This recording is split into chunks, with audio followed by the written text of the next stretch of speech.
Good morning, students.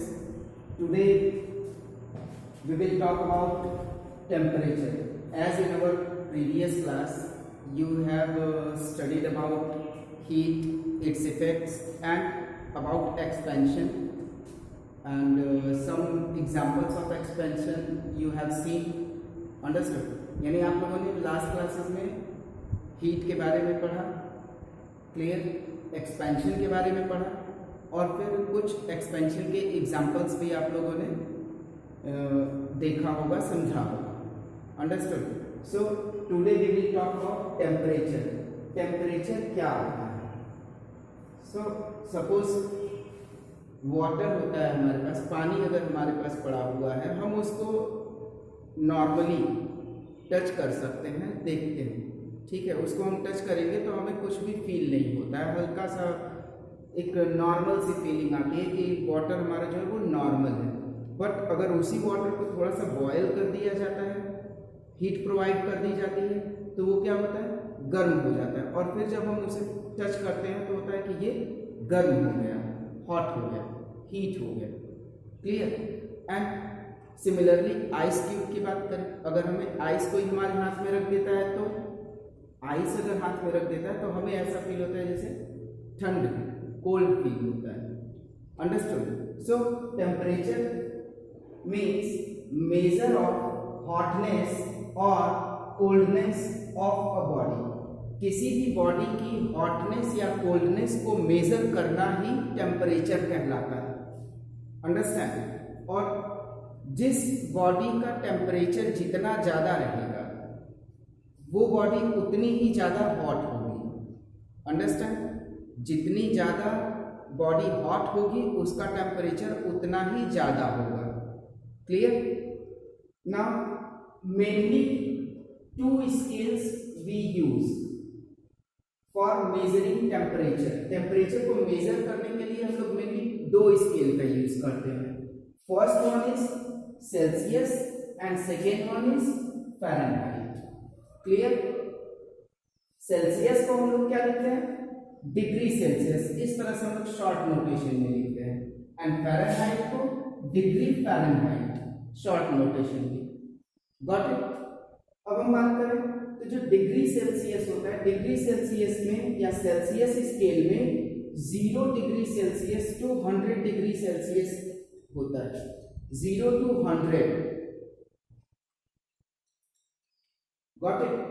And Fahrenheit में similarly 32 to 212 degree Fahrenheit तक होता है, गॉट इट. मीन्स अगर कोई एक डिवाइस मीन्स हम लोग थर्मामीटर यूज करते हैं, क्लियर. थर्मामीटर में क्या होता है, अगर डिग्री सेल्सियस है उस पर तो वो 0 to 100 के कॉलम्स बने होंगे. एंड अगर फ़ारेनहाइट का है तो वो 32 से लेकर के 212 तक के कॉलम्स बने होंगे, क्लियर. नाउ इसमें हम बात करते हैं तो जो 0 डिग्री सेल्सियस होता है उसे हम लोग बोलते हैं लोअर फिक्स पॉइंट. क्या बोलते हैं उसे, lower fixed point. And 100 degree Celsius होता है उसे हम लोग बोलते हैं अपर फिक्स पॉइंट, क्लियर. अभी जो ये लोअर फिक्स पॉइंट होता है यही सेम होता है freezing point of water at sea level.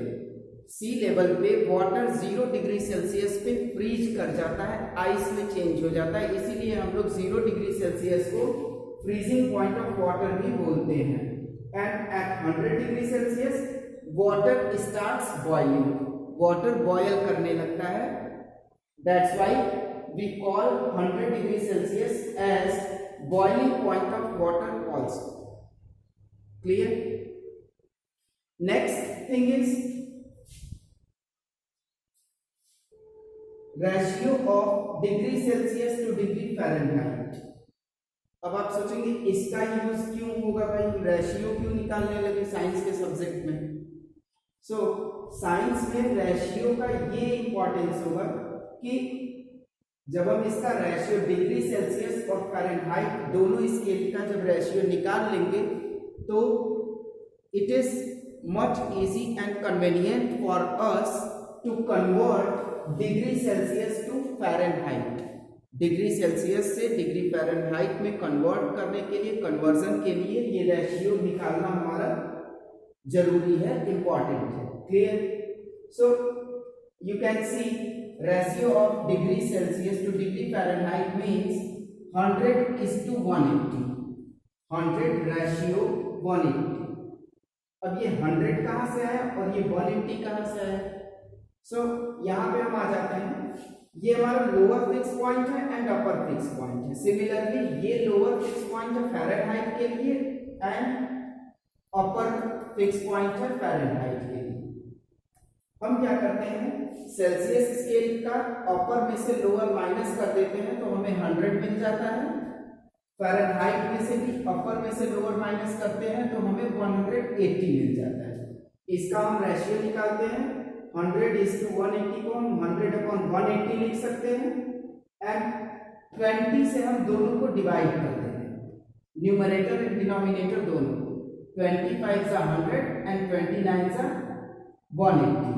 So this is 5/9, इसको हम लिख सकते हैं 5:9। Clear?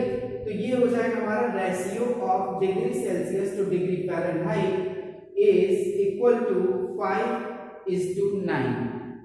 Understand? And in our next class we will